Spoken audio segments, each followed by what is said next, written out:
Hello, Youest you listeners. I am so excited about today's interview for so many reasons. I am also grateful. I know that there are many other places that you could be, and I'm really grateful. We're honored that you're here and just really excited for you to tune in today. It's going to be a fantastic conversation. I'm so excited to introduce you to our amazing guest. You, my dear friend, are going to get to meet Kelly Noonan Gores. She is the writer, director, and producer of Heal, the documentary feature all about the mind-body connection and our body's innate ability to heal. You must watch this if you haven't already. She also authored the follow-up book, Heal, which has twice the content of the film. A Los Angeles native, she grew up in front of the camera, acting on and off in commercials, TV, and film from the age of 7. In 2012, she started Elevative Entertainment with the intention to create conscious media that informs, inspires, and empowers. I love that. She has a passion for psychology, wellness, and spirituality, and an insatiable appetite for understanding consciousness. As such, she has spent the last 18 years studying the teachings of luminaries like Eckhart Tolle, Marianne Williamson, Ernest Holmes, Dyer, Deepak Chopra, and many, many more. Her intention with this documentary is to empower people to take control of their health back and demonstrate that almost anything is possible if we believe it so. Kelly is a seeker, a meditator, and enjoys traveling, sports, reading, and writing, and is such a sweetheart. So, Kelly, I am so excited. I met you a few years ago at the premiere of Heal at the Illuminate Film Festival. I thought you were just a total, beautiful, badass, powerhouse, authentic, amazing woman. And I'm just honored to be here talking to you today. Oh my gosh. Well, right back at you. Thank you for having me. Well, I'm just, okay, first of all, I'm like, I love the people that you're into. I was like, yes, love Eckhart Tolle. Yes, love Ernest Holmes, all of them. So I know that just being a seeker, it sounds like this is kind of in your blood and part of who you are, your Youest you, that's part of you. When did you get the idea to, create a documentary? Because that is no small feat, not at all. Thank you. Yes. Yeah. Documentaries, you don't normally go out on a documentary with big dreams of making tons of money and doing it quickly. Documentaries can sometimes span over 5-10 years, and you never know kind of what the outcome is. So it's treacherous terrain because you could invest all this money and then it could not turn out how you kind of intended it to. I think that my curiosity was the driving force. There was definitely a call in my heart. One of the catalysts or one of the seeds that were planted was when I saw the movie The Secret, which was kind of the first time that I became aware of energy and how everything's connected and how powerful, how our thoughts literally affect our frequency that we send out into the world. And it's an electromagnetic field, at which the magnet means we draw things back in based on our frequency. And that was the first time I kind of woke up to that concept. And then,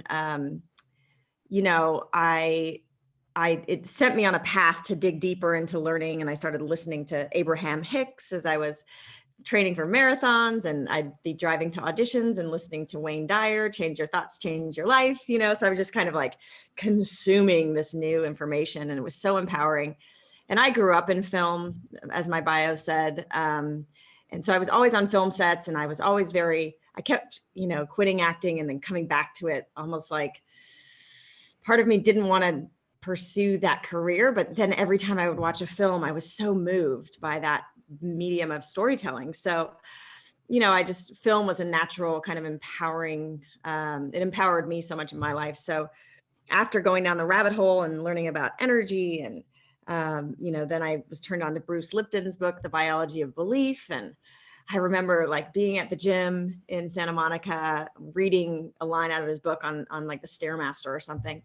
And I was just like, oh my gosh, everybody needs to know this. We are not victims of our genes. We have a say in, kind of our choices really turn on and off our genes, epigenetics. So After a few years of really diving into this information, I started going to Agape and getting the spiritual piece of the puzzle through Michael Beckwith. I learned meditation from my yoga teacher at the time, who taught transcendental meditation. So it was kind of this perfect storm of curiosity. And then all of a sudden I found myself equipped with all these new tools, and my life just kept getting better and better. And all these people kept coming to me going, what are you doing? How are you so happy? How are you so healthy? What do you eat? What do you work out?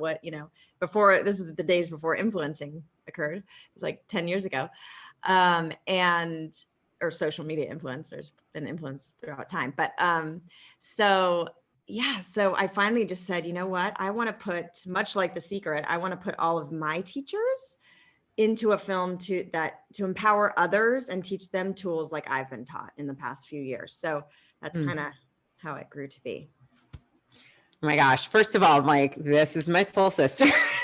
Just listening to you, first of all, you wear this energy, you emanate it. I remember thinking or feeling, I think in the front videoing, I was just behind the scenes and watching you. And I was like, gosh, I'm just so grateful that you did this, because what you've done is, by bringing in these powerful teachers, you're really getting the message out. And the thing, it's cool for those listening, some of the teachers, and we can talk about who you've had in Heal. I mean, you've got to watch it. I mean, I've already seen it. You just, I made my kids watch it.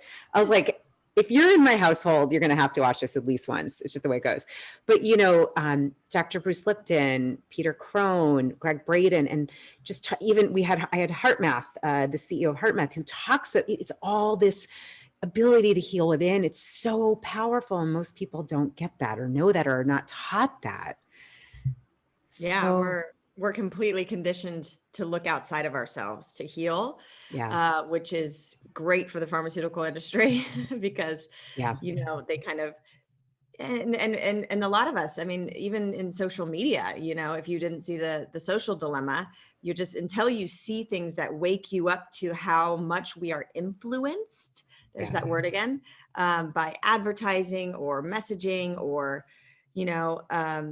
even media. Like if we grew up watching television shows that when we're sick, mama calls the doctor in the white coat with the little black bag and comes to the prairie house and fixes us, we're never taught that, no, we actually, the doctor may set the bone, but it's our bodies and our environment that actually help the bone, or that actually, allow the bone to heal itself. So it's just conditioning, and it's just, until you're aware, you're not aware. And that's, Heal hopefully helps people become aware of this power we have within, and, at least shows a little, some options of how to support that healing system.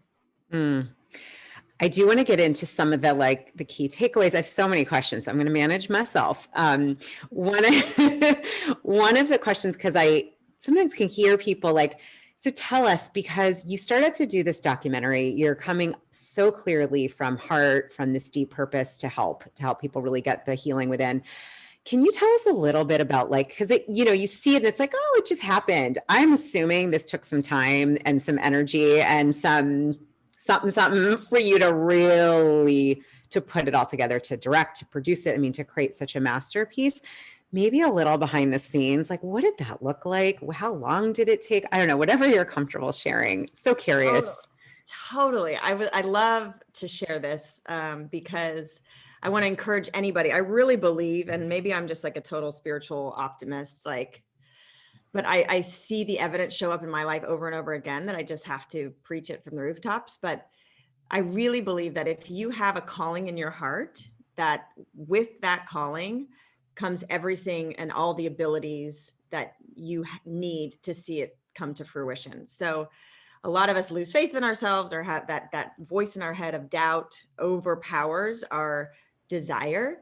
And I'm here to tell you that, if that calling is strong enough, if it keeps, if it gives you chills, if you keep seeing synchronicities and positive messages that reinforce that you should be doing this certain thing, trust that the universe, life, God, whichever term you use, will provide the pathway for it to come to life. And so that's kind of, I had been thinking about doing the film for about 6 years. And then I read Anita Moorjani's book, Dying to Be Me. which if you haven't read it and you know someone touched by cancer or you yourself are dealing with cancer, I would highly recommend it. She, to me, Bruce Lipton calls her his poster child because she embodies hope. I mean, her body was so far gone. She died and came back. She had a near-death experience, and her body, which had basically shut down and had lemon-sized tumors from her neck to her abdomen coming out of her skin, everything was gone. And she had a shift in consciousness through her near-death experience and connection with the other side. And she came back into her body and healed within 3 weeks from the farthest gone a human body, physical body could be. So if that doesn't give someone hope, I don't know what will. So when I read that book, I was like, okay, I'm ready to do this film. And it was just like that, again, those little signposts along the way that encourage you to do it. So I'd been around sets. I'd never directed anything before. So I just kind of surrounded myself with a very small team that had more experience, technical experience than I had.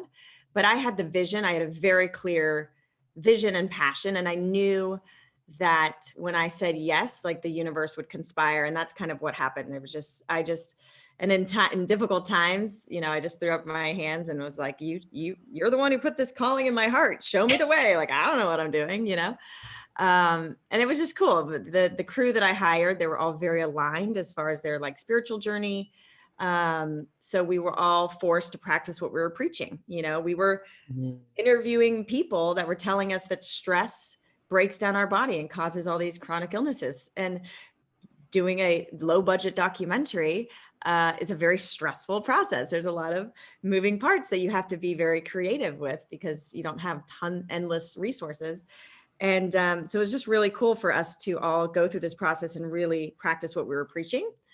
And yeah, so it was, and what we found was where it was a very much flow process because there's a lot of obstacles that come up when you're doing a film in general. There's a lot of moving parts, a lot of chemistry that needs to happen between crew and location and talent and all this stuff. And so in a documentary, when things are unscripted and unknown, there's even, 10 times more obstacles that can pop up. But we just trusted that where there was a no or where a door was closed, just breathe, turn right, and a window would open or whatever. And that just, one of the examples is I had my list of people, like my teachers. Yeah. And so one of the women on my list was Dr. Christiane Northrup. Oh, I love her. Love her. And I love her energy. And I reached out to her and she wasn't available to film in the window and location that we had, desired her in. But she said, but you're going to be in New York. Please check out Anthony William, Kelly Brogan, and Kelly Turner. And those three people at that time, 3-4 years ago, just weren't on my radar. So she connected me to three of, I think, the most pivotal parts of my film. I mean, Kelly Turner's research just opened my whole eyes to possibility and spontaneous healing. And Anthony William is obviously a sensation right now. Yeah. And Kelly Brogan is just, one of the smartest cookies when it comes to mental health and her own personal experience. So again, we just really trusted in the process. And that's why I just love to. And then as far as just like, this is the last piece of the puzzle, the first couple months, I didn't have confidence directing. So I was really relying on the opinions of others and my producing partner, Adam, and the cinematographer, because they were both directors as well. And they really held space for me and trusted my instincts, which they were just so supportive in that way. Which then allowed me to go, oh, okay, yeah, wait, I do have a voice. I do have an opinion. So it was a little combination of fake it till you make it and surround yourself with really supportive, non-egoic, people that are aligned with your intention for the film. And it all worked out. So cool. You know what I love about this is even in the process of making it, all of what you're applying, what you're learning, and I'll say like, this film has an energy in it. Like we're talking about energy, you can feel you can feel your heart, the non-ego, the like desire to just get this information out, because we're born to be able to heal. Like you can feel what you're saying. It's so cool. I love hearing the backstory. And and the other piece, it's like, I'm sure it's like, okay, I want Dr. Christiane Northrup. And then it ended up being, of course, she would be amazing too, but it ended up being even better, or another alternative that worked out beautifully. And that to me is the signature of the divine. That is the universe. Totally. It's Yes. so cool. Can we go in for a minute? I think anyone getting to meet you, talk to you, would be surprised to hear that you had a little bit of any kind of confidence. And I know, one of the things I'm so curious about, especially for women, is this like, who does she think she is voice, like the imposter syndrome, and just curious. I know we talked for a minute before and I was like, hold on, say that again. You experienced that? Just say that again. Because, it's so easy, I think, to see the finished product, or to see what we think is like, oh, it's always like this. And it's helpful, I think, for people listening to hear, like, actually, you've had that too at times, maybe. Oh my gosh. Not only maybe, and not only at times, but every single day. Yeah. And I think, Brene Brown's work has really helped me like embrace it, and rather than resist it. And just psychology in general is such a passion of mine, but to learn about ourselves, and this voice in our head is so negative, this shadow side of us, or this ego, or, the scared inner child that hasn't, been healed yet, whatever kind of frame of reference you work in. And so, yeah, I mean, I just think that this I'm not good enough, I am not enough self-doubt thing is so inherent. It's like the original pandemic, Mm. Some people don't have it. Some people are like blissfully ignorant and narcissistic, and that's great. But that is not me. I overthink everything. I am, a people pleaser. I've come a long way. But there's just a part of me that says, if I make a mistake, or if I don't do things perfectly, I won't be loved, or I'll be rejected. It's again, it's not rational, but that was my story based on my upbringing, And so I work on it every day. But I'm human, anytime we do if I do like a live webinar with, let's say, like a Joe Dispenza, or Bruce Lipton, or Greg Braden, I put these three guys on a pedestal. They're so knowledgeable. They're the experts. I just curated and put together people. So I have that voice that pops in, like, who are you to sit among these three giants, So, it's just a learning, constant self-awareness, and learning, and compassion, and embracing, and realizing that. And Peter Crone, you mentioned him before. I've been working with him for 10 years, and he's just really helped me to say, like, we tend to resist that voice. And it's this constant battle, which is very exhausting. But if we get triggered by anything, it's just a scared child. It's a part of you that at some point in your life was in fear because of your environment. And now you're reliving that pain over and over again, based on this construct you've created, based on that traumatic moment, or whatever, that confusing, painful moment. And so when those insecurities and self-doubts and that voice comes up, whatever it's saying to you over and over in your head, I'm not thin enough, I'm not fat enough, I'm not strong enough, I'm not girl enough, whatever these crazy things that we say to ourselves, just to like, Peter is actually like, I get so excited when I get triggered, because I see it's a part of me that needs to be healed.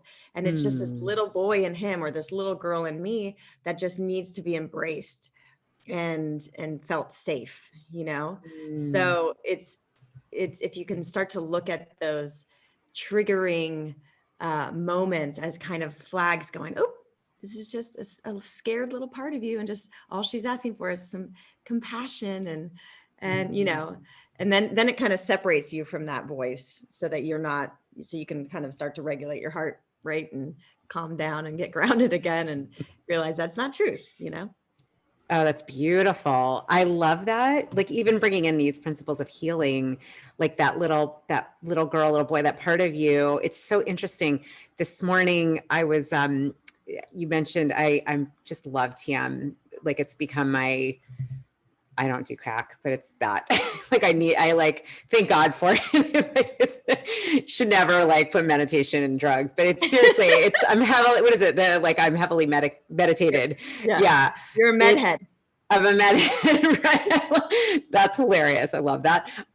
This morning, it's funny. I did my morning, TM meditation. And afterwards I had this like, I don't even know where it came from, but this like grief just came. I don't even know where it popped up. And I was like, oh, it's a little part of me like that just needs healing. It's like that little girl, I had something happen to my daughter and I think it just brought something up and I was like, I'm a shitty mom. And I feel like it just went way down. I went way down. I was about to go way down and, and I heard it and I was like, oh, she just needs to feel loved. Okay. All right. So kind of a little bit different, but similar. It's like That's exactly right. Yeah. Yeah. Like listening for it. And it's funny. I used to like choose food to just override the feelings. And I was like, I'm not even hungry. Like, no, she's just really sad and it's okay. And that's the healing. So I love what you said. I love that so much. And I totally, oh Lord, do I get the people pleasing? I feel like we need like a recovering people pleasing group or something. If you ever want to, I could join you on that. Yeah. People Pleasers Anonymous or something. Oh, there should be that. Oh, there's something like it. But oh, I love this. I'd love to talk about, because you interviewed such like incredible experts and luminaries.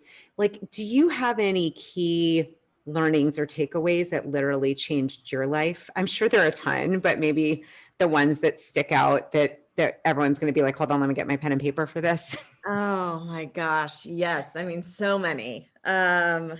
Where to begin? Yeah, I'm kind of like, can you digest the film and just maybe the top 2 or 3 that come to mind? Because otherwise, we could be, because they're all so flipping awesome. Yeah. I mean, I think that really understanding Bruce Lipton in the film talks about how, and this is just basic, but I think if you become aware of this, you can really kind of take power back in your life. But Bruce Lipton talks about, and so many people talk about it from the ages of 0 to 7. So in utero to 7 years old, the way that our brains developed, we're literally like sponges, just downloading other people's programs.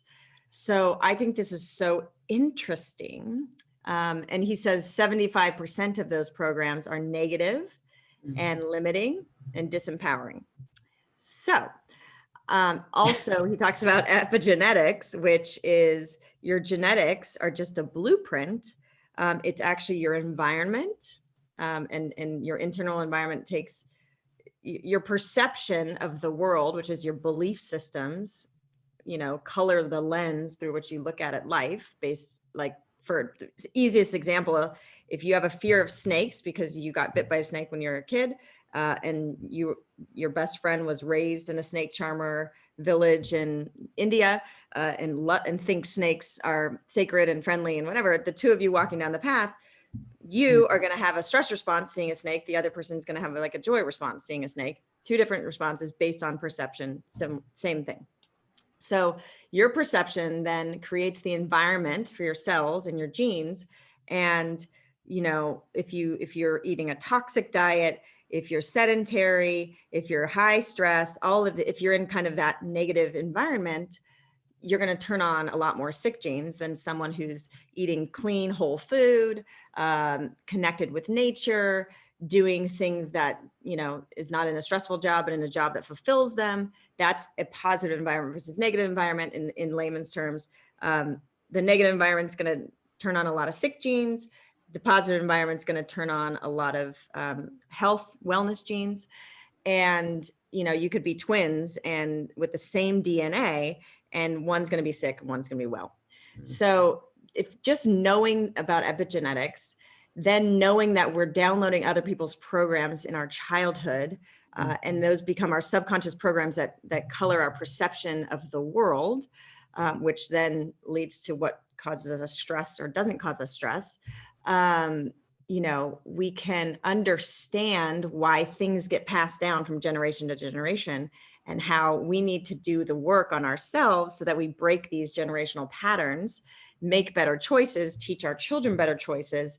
And then all of a sudden there's no more cancer in our family or so on. So it shows how easy it is to just kind of continue, like our parents and those that came before us, but also how if we really want to, and we wake up to, all the potential and the power and the possibility within ourselves and the power of our minds, we can really shift things not only in our lives, but in our future generations. So I love that. So well said. Woo!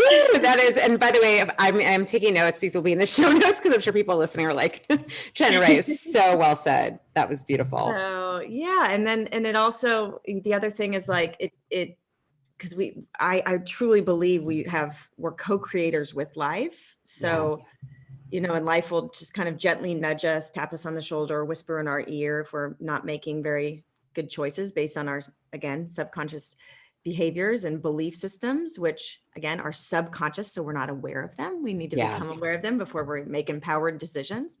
But life, the nudge is going to keep getting louder and louder until all of a sudden one day you're smacked over the head with like a disease or a loss or a broken bone or something that like is trying to wake you up to something that you're doing in your life that's not congruent with your truest and highest and best self. So the point I'm saying is I believe we're co-creators. I believe we have a lot more control over our health and lives than we've been conditioned to believe.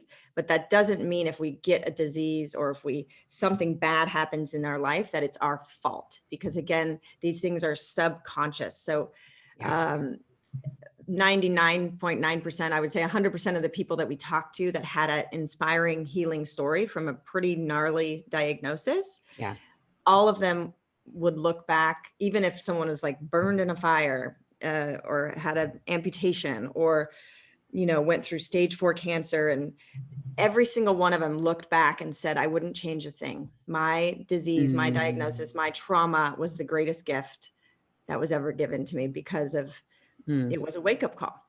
So anyways, we are responsible for our lives. We have to take responsibility and we have to take our power back. But that doesn't mean that things are our fault until we're aware and can make better decisions.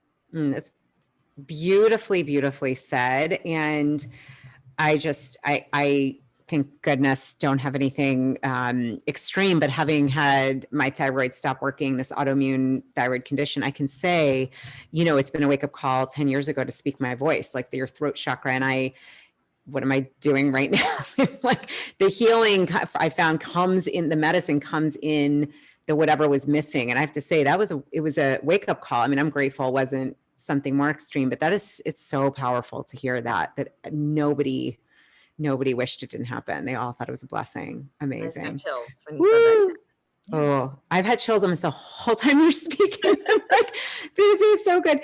So I am curious so we've been in this interesting year, and just taking like what really the gifts of this film to me, what you just said is the ability for our natural healing within, the ability for our body to heal within and to move past the conditioning. I feel like I'm oversimplifying. That is just probably not the only sentence, but I'm wondering if you take what you've learned from Heal and what we're in right now, maybe just distilling some of those teachings for what we can take with us now on this path around dealing with, what many feel are it's fear, right, of the pandemic. And I don't know, any takeaways and like, how can we use Heal now? And I know you've done some panels and thank goodness Heal it's like, I tell everyone like, you must watch this and now.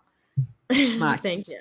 Thank you. I think from my experience, as this whole thing played out, I just have a different perspective because I spent 10 years, 12 years now, or 13 years, like really understanding the power of the intelligence of the human body. And we've, coronaviruses have been around for a long time, really gnarly things have been around for a long time. And we adapt, we are designed for times like these, but that doesn't mean people aren't more vulnerable. the system doesn't work if you are burdening it and it has other chronic illnesses and things. So I'm very sensitive to people that are vulnerable, that haven't become aware of the choices that they've made, or or maybe they are a true victim of a toxic environment that they just weren't aware of because it was not, held back, like hidden from them. There's tragic stories around our country based on chemicals and everything in their environment. And there's so many chemicals in our food now that cause people that just, again, it's just awareness. We have a government that that allows way too many chemicals in our environment and our food, and that needs to change.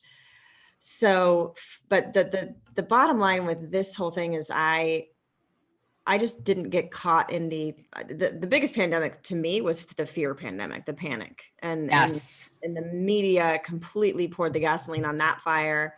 Yeah. Whether it was driven by a sinister force of the pharmaceutical, industry needing that kind of petri dish to then force a vaccine on people, I don't know. I can't imagine that there's really a negative force behind driving this whole thing. I do think it's ignorance. I do think that people are misinformed at every level, and people that are informed have to lie more to keep up with their lies, but not necessarily all for a sinister purpose. It's just their own kind of ignorant journey. But for me, I found myself, if I watched the media and if I saw these tragic stories of these people dying, or if I listened to, I would start to kind of get infected by that panic and that fear. I'm like, it didn't resonate with me. There was something just not resonating with me. I know the power of the human body. I know that we're so quick to adapt and evolve. If you create the right environment for your immune system to be robust and thrive, which is when 80% or plus of people that get infected by the coronavirus are asymptomatic. This is a sign of that. The fact that people weren't even expressing symptoms, and people were starting to test with a test that on the box says should not be used to diagnose the presence of coronavirus. The person who designed the test, however many years ago, said this should never be used for diagnostic purposes.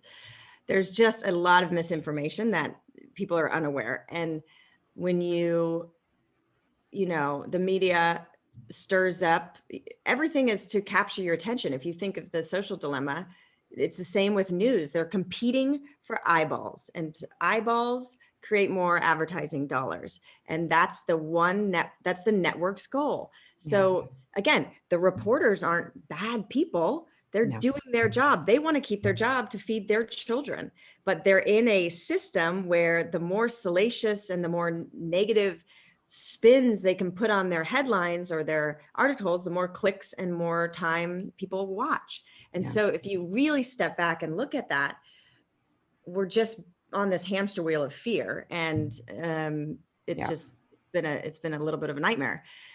That all said, there have been really, people in vulnerable populations that have lost their lives, and a lot of tragedy has ensued. And that to me is the biggest heartbreak. I think that knowing what I know about the immune system and knowing how crucial human touch and connection is, and how isolation and fear can shut down your immune system faster than, it's the way we decided to treat people really allowed for more loss of life than needed to happen. And that breaks my heart, because isolation is the biggest precursor to, your immune system shutting down and can't do what it's designed to do. And it's just so heartbreaking to me that people were separated from their loved ones at the end because of fear.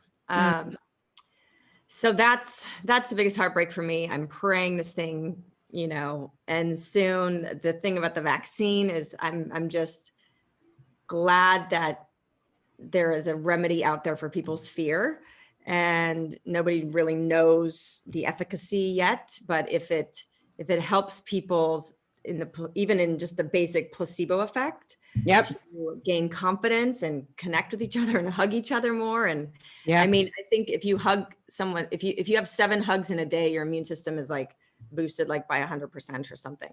And we've taken that away too. So I hope that this vaccine kind of rollout again, I'm just like doing all my tools, staying grounded, keeping my immune system and my family's immune systems primed. My husband got the vaccine, my parents got the vaccine, my brother got the vaccine. So, you know, I think if people are fearful, they should absolutely do what they need to do to feel empowered and healthy. But I just encourage people to just really take measures too to boost their own immune system, because our immune systems are amazing.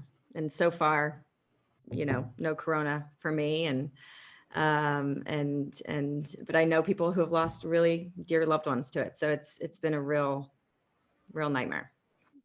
Goodness, there is so much in what you just said. I know, and I'm like, it's amazing. No, I mean, well, I think actually what really stuck out to me is the biggest pandemic has been the fear of what's been, you know, this, I am with you on that. And I love what you said, Kelly. I love what you said about, you know, the vaccine, if it's going to calm your fear and help you to be present because we know fear creates stress, taxes your body. That might be for some, for others don't want that vaccine, but whoever you are, I love that idea. It's really tuning in what's going to help you to feel the most grounded. I think it's a great way to say it. I really love how you said that. And I, you know, the other casualty has been these poor small businesses, you know. Yeah. They've just, a lot of them have shut down, our favorite restaurants, and like people's vitality is connected to their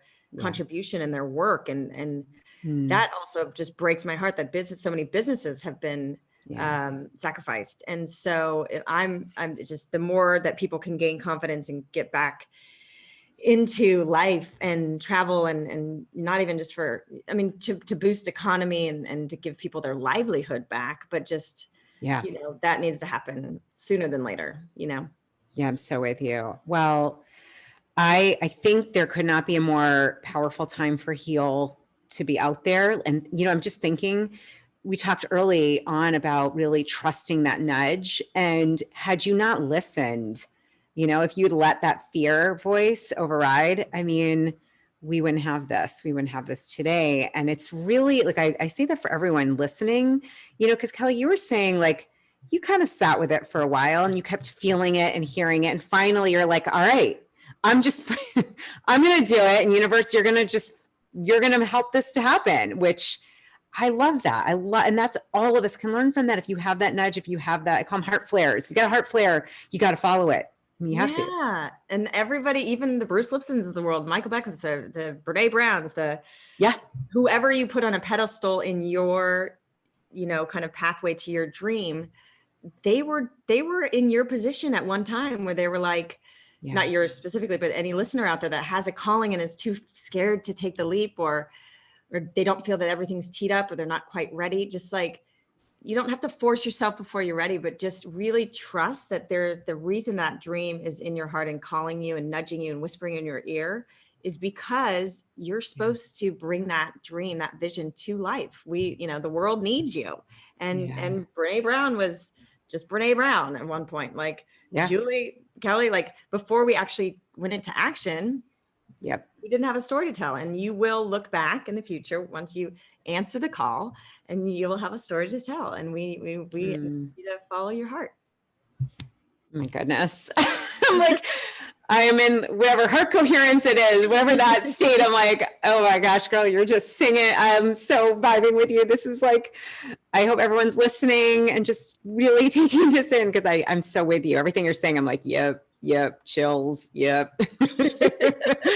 Oh, you're just you're a beautiful soul. I always like to end with kind of as I said, heart flares. Like, is there anything either I didn't get to ask you yet, or you're like, I just feel like I want to share this, anything that you feel called to share that maybe we didn't cover yet, or just to reiterate? I just want to give you a moment and take as long as you want, lady, like as long as you want, because you're amazing. You're amazing. We're just like, we could talk for hours. Yeah. Yeah, I mean, as I'm saying that, like, call to arms, like, come on, listeners, follow your dream, you can do it. I think one of the biggest tools that has helped me, and it's really powerful. I really believe that the most powerful, I feel like love and gratitude are the emotional frequencies that just can make anything happen. I think love is the highest healing frequency.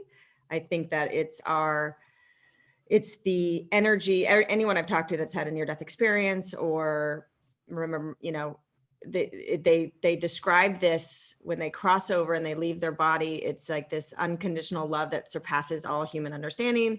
They talk about it in every kind of religion and philosophy. And so I think love is our source, and that anytime we come from love, act from love, that we're aligned with our source energy, and that's why it has such healing power.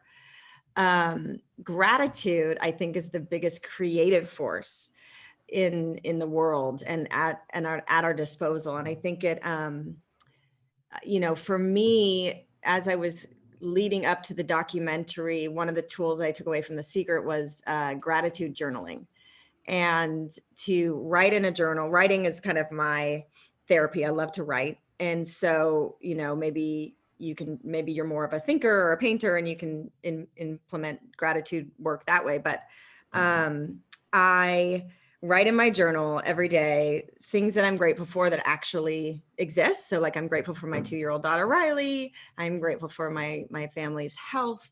I'm grateful for X, Y, and Z. I'm grateful for Heal's success and time in history, whatever it is. Then I start to think of things that I desire, and I write them in as if they already exist. So I'm so grateful that, let's just say, I was obsessed with Michael Jordan growing up. So I'm so grateful that Michael Jordan and I are best friends, something silly like that. That's just a funny example to make I love it. But, if you want a different job, I'm so grateful that my health coaching business is,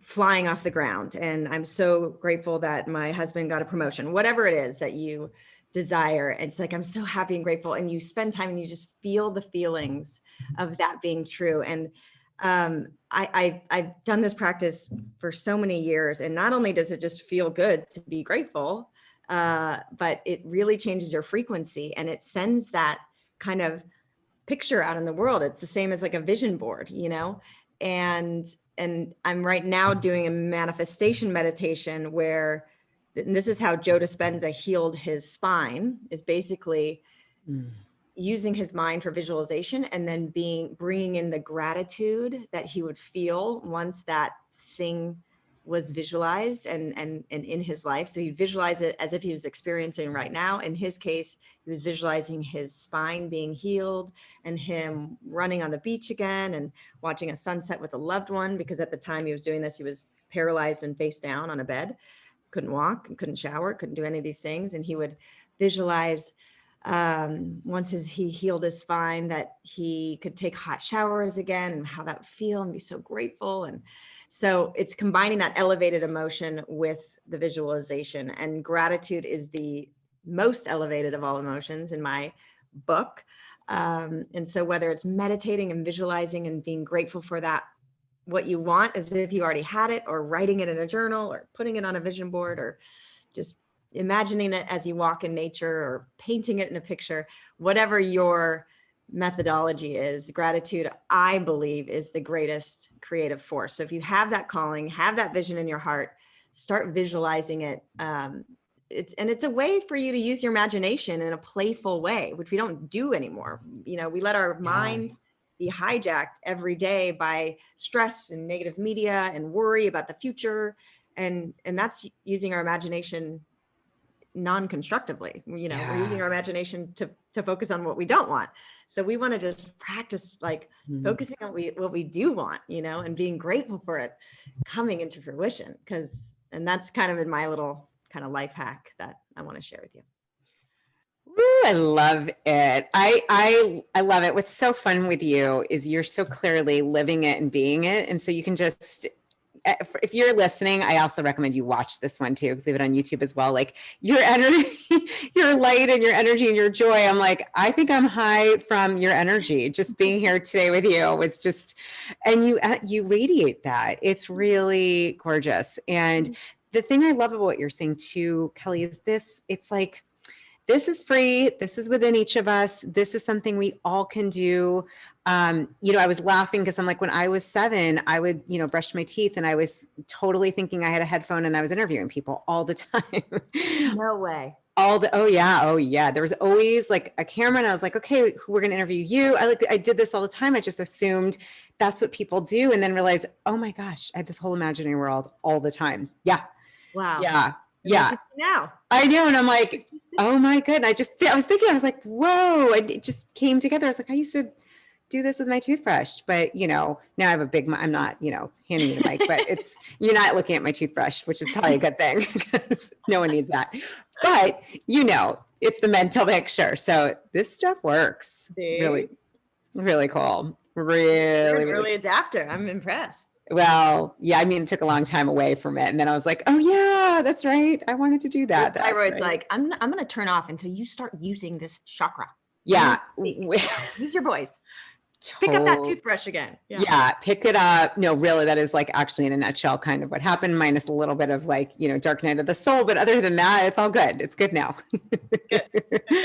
Oh my gosh, what a pleasure. This was just super fun. And I want to thank you. Thank you for, I can't say it enough because I keep getting this like gratitude for you just trusting your heart, trusting your desire, creating this gorgeous, this Heal is really, it's one of my favorite documentaries for many, many reasons. But one of the things I love is that it's like cheering on the incredible power of our bodies and immune system. And you just do that from all the angles. And it's just, you did it so beautifully. So I can't believe it's your first one. I hope there are more to come. I'm so cheering you on and just grateful for you and your light and what you're sharing. And like, we need it.